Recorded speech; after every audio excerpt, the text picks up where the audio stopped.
Hi guys, it's Kelly Latevola here, and I am actually here with my first video for Waffle Flower Crafts.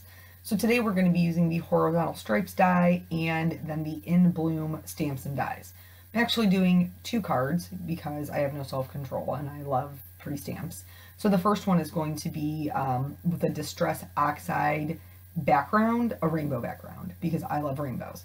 If you don't know me, and this is the first time that you're seeing one of my videos, rainbows, pretty much a staple in my crafting. I love them so much. So the way that I like to do any sort of gradient as far as like from one color to another, I start off the paper, circular motion onto the paper. I'm also working on my watercolor media mat, which is fabulous. I've been loving this thing for months now. But then I move to the next color, and when I move to the next color, I start on either side. Every time I'm starting off the paper. Distress Oxides blend easier than Distress inks because they are both pigment and dye inks. They have both properties. I'm going to speed it up here just so you don't have to watch me do every color, because then we would all be bored to tears, right? So I'm just going to keep doing that. But every time I put it down, so I move to the next color, then I go back over it and blend with my last color. And then I do all of this. I know you're probably going to think I'm a crazy person, but I do all of it twice. So I'm going to go from red to orange to yellow, green, blue, purple. But honestly, I kind of wish that I would have just left it blue at the end. I really love Wilted Violet, but I felt like I lost a little bit of the blue at the bottom. And blue's my boyfriend. He's my favorite. So I'm a little sad that there wasn't more blue. But nonetheless, then I'm going to go in reverse. So I'm going to go from purple, blue, green, yellow, orange, red, so that all of it is completely saturated and I have really good coverage. Anytime you're doing Distress ink or oxide blending, I would recommend doing that because it really saturates the colors and gives you a great blend. Because I just really like the look of it, I am spattering on, I'm using a number 2 round brush, spattering on some just clean water in the background. I'm working on Nina 80-pound solar white cardstock, so this is not watercolor paper. So I'm not trying to put down a ton of moisture, but just enough to kind of break up that color to further add interest to the background and add shimmer, because I also believe you cannot have enough shimmer. I'm using Perfect Pearls and the color Perfect Pearls. These bind with water, so I mix it with a little bit of water and then I'm just going to spatter that on. You'll see that it did mix in with the candied apple a little bit, but you won't be able to see that when it dries. It's not going to dry that color. It will still be just that really pretty pearlescent sheen. I'm going to set that aside to dry, and I'm going to move on to the Copic coloring. So I did stamp 2 of these. This is the main image from the In Bloom set. It looks kind of like a peony to me. Or I'm sorry, that's not true. That is a lie. A poppy. That's what I thought it looked like, a poppy. I'm not good with plants. If you have followed my channel, you know I say I have a black thumb. Somebody once sent me an email and said, you know, you could change that. And they are absolutely correct. I could change that, but I don't want to because I just have no desire. That's just me. I love flowers. I appreciate them. I appreciate other people cultivating them. Thank you for doing that. But anyway, I stamped 2 of them because like I told you, I love all of the things. And I had 2 kind of ideas for how I wanted to do this particular card, and so I just decided to embrace it and do 2 of them. So for this one, I'm going to be coloring the little girl. She may look familiar because she's actually the same girl, which is drawn in the same style as this one, from Peony Dreams. And I did a no-line watercoloring video with that one back in May. So if you haven't seen that, you may want to check that one out if this style of stamp strikes your fancy. So here, she's going to be African-American black girl, and so I've picked the E20 family because it's still warm enough to be a skin tone. There's not like too much yellow in it, and I really like the way that it looks, like the chocolatey color of it. So here I'm just putting in my shadows. That's how I usually start, lightest to darkest, and then go darkest to lightest. Gives me the best blend. Same thing with the Distress inks. Are we seeing a theme? So here I like to color as if my light source is in my top right hand corner. So if the sunlight was in the top right hand corner, There would be, her hair would cast a shadow on her face. The shadow of her arm would be from where it's wrapped around the stem, would be on the bottom, like underneath her bicep. Then the arm that's straight out, the sun would be shining on the back of her arm, so the shadow would be on the front. As far as her legs, because one leg is behind another, that's automatically going to be darker. And then the one that's up front, where her knee is bent, is going to be where the majority of the shadows are. So then I'm just going to, again, blend that back out. As far as shadows are concerned, basically the easiest way that I try to tell people is anytime two objects meet, there will be a shadow. Anytime one object lays on top of another object, there will be a shadow. Now for her hair, I wanted her hair to be black, but I did not want it to be gray. I didn't want her to look like she was this beautiful, like, you know, fairy or girl sitting in the tree with like long gray hair. Though that was a trend for a while, wasn't it? With the hair, that was a trend where people were going like a platinum gray, like young women. My niece did it. But anyway, that was never really my thing. Plus for work, I'm only allowed to have natural hair colors. That really is like, it's part of the requirements of my job. Isn't that interesting? But anyway, so here, the purple is going to, I started with the purple because it's going to give it a little bit more depth, and it's going to make sure it doesn't look gray. Another color that I use a lot besides purple is blue. And you can see, like, if you went to the store to buy hair dye, it will say on there like blue black or violet black, because they have that those cool undertones, which are super pretty. So that's why I picked the purple. I know it seems a little bit crazy, but ultimately in the end, it does end up looking like black hair. And then I left a couple of little white highlights to indicate where like the shine would be. As far as her little dress is going, she's sitting, so she does have some wrinkles in that area. I'm doing the shading the same way, where as if the sun was in the top right-hand corner, so her arm would block her body, and so there would be, the majority of the shading would be there. I'm also, you can see, leaving a little white area around those wrinkles. Where the wrinkles are puffed up, they would be lighter. Where they settle in, they would be darker. So I'm leaving that white area to make sure that I fill that in with my lightest color. Now I didn't get the amount of dimension that I wanted, so I did go back in with my darker, with my darkest color, and then blended that out kind of in reverse for the part that is folded over because she's sitting. Moving on to the leaves. This is pretty much my go-to green combination. I love this green combination. And it also happens to match Mowed Lawn, which is the color of ink that I put in the rainbow background. So where the stem meets the flower, darker, where she is blocking the stem with her body, shadows. As far as the leaves are concerned, you can pretty much color these any way that you want. I decided that I kind of wanted to play up the veins that were in it, and I opted to add the majority of my shading around those. But you could certainly do it in reverse. I also, the way that the leaves are drawn, like they're like the torn, tattered style of leaves. So I did add a little bit of darker shading where they jut in, just to kind of accentuate what's already drawn there. So these are rather, words are hard. You'll also notice, if you've never watched my videos before, that pronunciation, enunciation, difficult for this girl, both of them. I can't say words properly. I can't pronounce them correctly.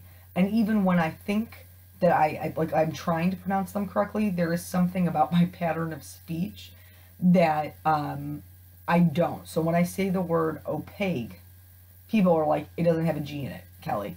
And I'm like, I know it doesn't have a G in it. I'm not saying opaque. I'm saying opaque, like with a K, with a K with a Q sound. But people say that it doesn't sound like that when I say it. So, and I also can't say the word hippopotamus. That's your fun fact. If you follow my channel, you already knew that that's my hard word. But anyway, so just adding the shading here through the leaves. And again, like I said, I decided to make the veins the darker part, but you could reverse that and make that the lighter part. And you also don't necessarily need to add the little triangles of the parts that are jutting in. I just feel like it gives it a lot more shape and a lot more dimension.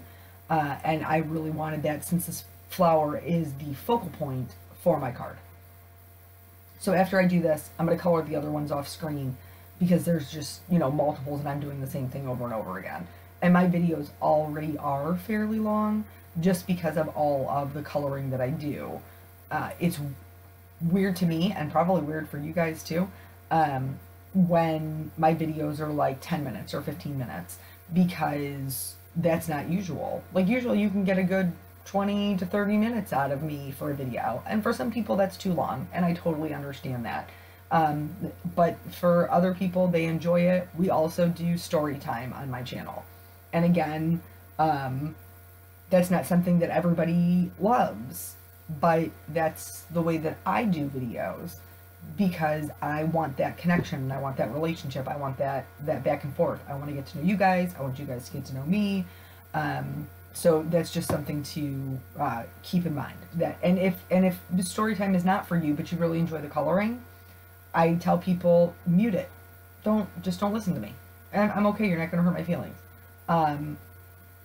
If you feel like you could just watch, you know, you just enjoy the coloring, turn on your own music. Don't listen to me tell story time. Or there's a lot of people I know who watch them on fast forward because they don't have the amount of time to watch them, which is also cool. Because my point of doing YouTube videos is to teach you something. I want you to walk away with, I think I can do that, I want to try that, inspired to try new things, challenge yourself, and grow. That's why I'm doing it. So if that's not happening, then I'm not the channel for you. Find somebody else who can help you grow. That would be my suggestion. Anyway, back to this card. So when you're coloring an object white, you want to leave white space. So here, you're probably thinking to yourself, Kelly, why are you coloring that flower gray? Gray flowers don't happen in nature, and I'm pretty sure that's accurate. Again, back to the whole I'm not a botanist thing, but I'm pretty sure gray flowers don't grow in nature. However, white flowers do. When you're coloring an object white, if you want it to have any dimension, you have to put in the shadows. Now, I only go out to a C5. There's other colorists that can go all the way out to a C7 or a C9 on a white object and still have it appear white. When it looks gray is because it is right next to a stark white background. So the only color you're seeing is the gray we're putting down. And again, this is going to be the same thing. Petal lays on top of a petal, there's a shadow. Petal curls over itself, there's a shadow. Petal meets petal, shadow. Petals meet center of flower, shadow. So, and now I'm just going to go back and blend those out, but I am reserving that white space, always, always, always, especially with a white object, or it really will look gray, and you'll be unhappy with the way that it looks. So, once that's done, and we get through this whole process and get it onto the card, you will see that the flower really does look white once it has some other colors to compete with. So and I didn't even know, honestly, like poppies I only ever thought were red. That's the truth. But I'm a huge fan of Google. I love Google, especially when I'm coloring things, you know, different types of flowers. I like to see what colors they come in. Ultimately, you could color this thing any color you wanted. You could color it rainbow, you could color it blue, you could color it just whatever your head can imagine, because it's your card. That's, I mean, at the end of the day, that's what it comes down to, is your card, and you should be enjoying the process. But I like to see what colors they come in. And turns out they totally come in white. But the white ones don't have that real dark, like black center that I typically associate with a poppy. They have like a yellow-green center. So that's what I'm doing here. And I picked out the colors, you know, some lighter yellows and some a lighter green to go in the center. But then I didn't have the same type of dimension on it that I had on everything else, and I felt like something was missing. So in order to fix that, I'm going to bring in another color. It's a YR24, It is like my go-to mid-tone for shading yellows. And to look at it, it's not particularly like a gorgeous color on its own, but it is amazing for adding depth and shadows to yellow. It's also amazing for coloring things gold. So just keep that in mind if you're building your Copic collection. So I'm going to move on to the next one. I'm not going to show you all of the same coloring, but I will show you the color combinations that I used, because I colored this little girl Caucasian, and I colored her in the same purple colors that I will show you with the, or I'm sorry, that I showed you with the, did I show you? No, I did the red. Did I show you the purple? Oh no. I can't remember. It's the same thing as always. It's a VO1, VO4, VO6, VO9. Because I can't remember if I showed you, and now I'm terrified. I'd probably a silly thing to be scared of, but I like for you to have all of the information.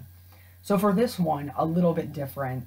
I'm just going to start coloring everything in with my lightest color. I don't need to leave any of that quote-unquote white space because I'm not coloring the object white. I'm coloring it red, like a more traditional poppy.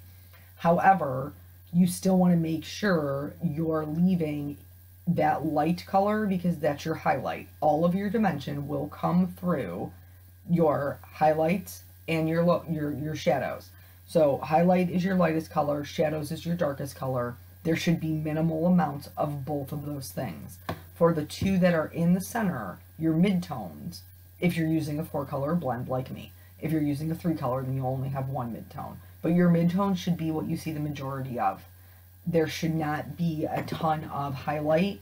There should not be a ton of shadow unless you're drawing like a backlit scene or, you know, something like that. There are exceptions to every rule, but just general, regular, everyday coloring rule, minimal amounts of lightest and darkest, maximum amounts of your midtones. But all of the shading stays the same.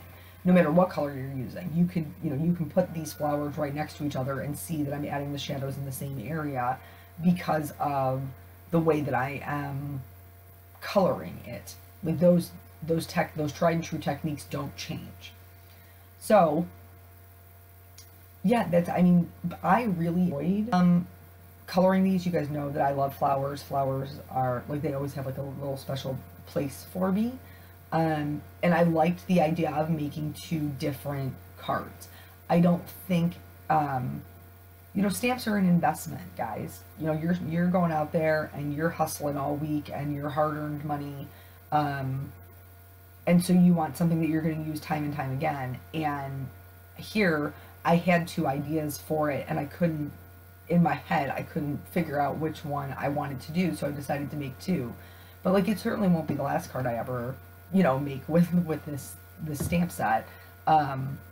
So give yourself a little bit of permission to try this or try that. A lot of times people will say, well, I'm afraid to color with dark colors because I don't want to ruin my card.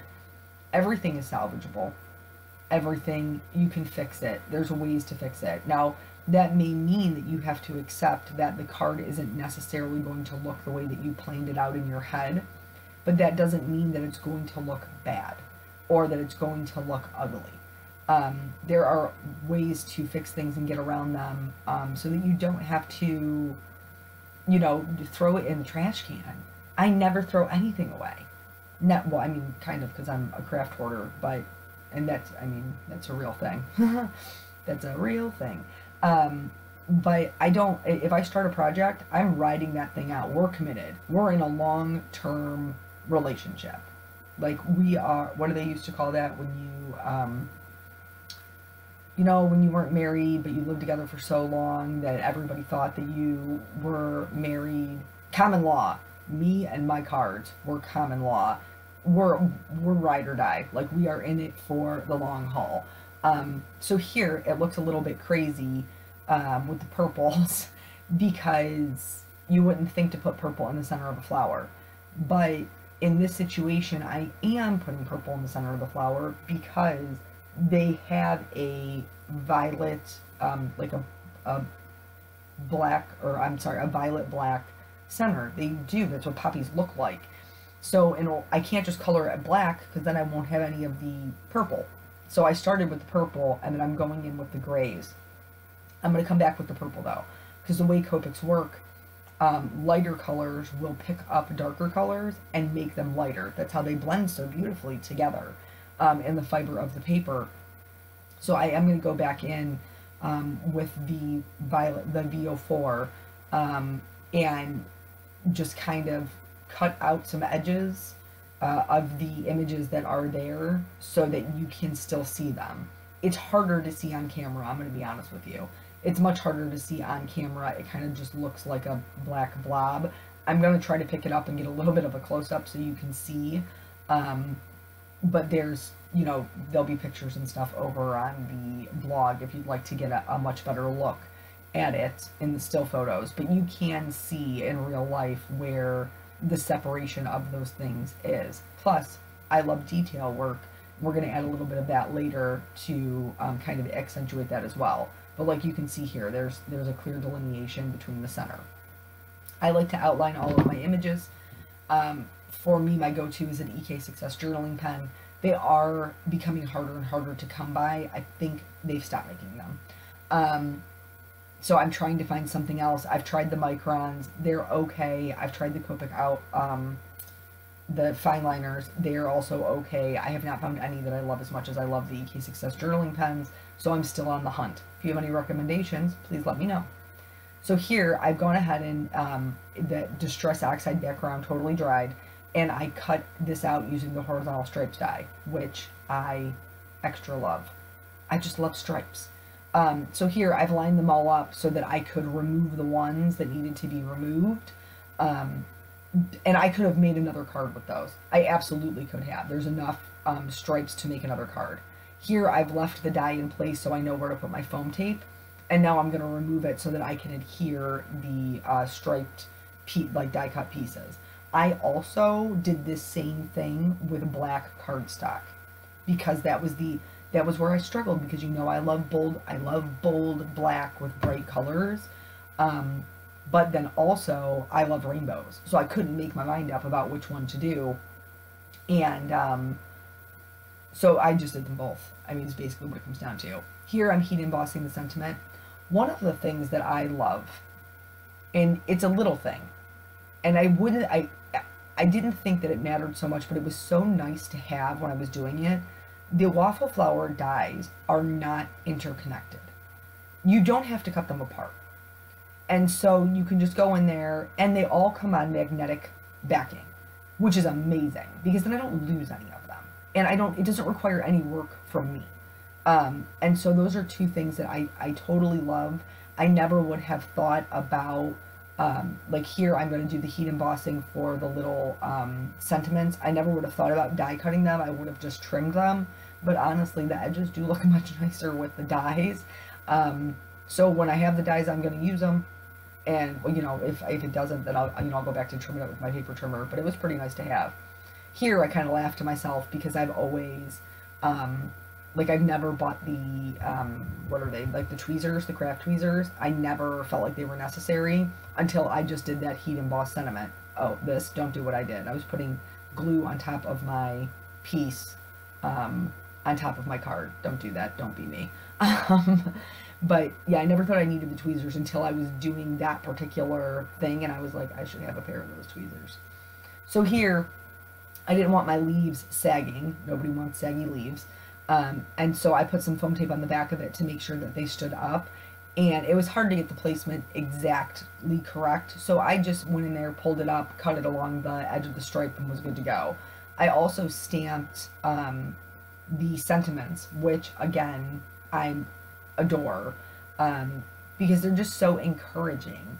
And I love, you know, I just love being able to encourage people on their own journey. We are all our own roughest critic. We just are.